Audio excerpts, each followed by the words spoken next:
Two legendary cinematic universes are colliding on wood today, setting off an epic three-part saga. We are matching up John Wick against Equilibrium's Cleric John Preston in a gritty, point-blank street battle. For this build, the editing matches the machine. As the laser tracks from the rooftops downward, it slowly uncovers a highly detailed, claustrophobic alleyway.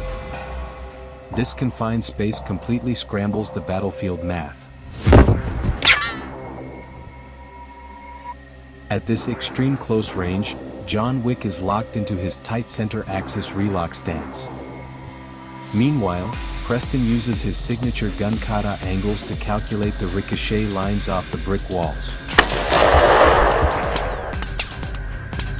Look closely at the environment.